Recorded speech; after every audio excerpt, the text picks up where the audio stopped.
Today, a Wichita clinic honoring one of its employees, Mandy Buckwalter, was killed in a crash involving a stolen vehicle yesterday.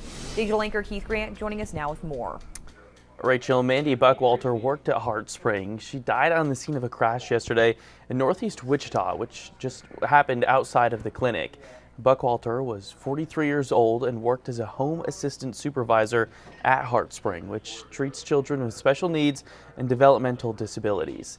The clinic says they are grateful to have known her warmth, commitment, and genuine spirit. Now, Wichita police arrested the woman accused of driving a stolen vehicle that hit Buckwalter, and another person was also arrested in connection to this crash.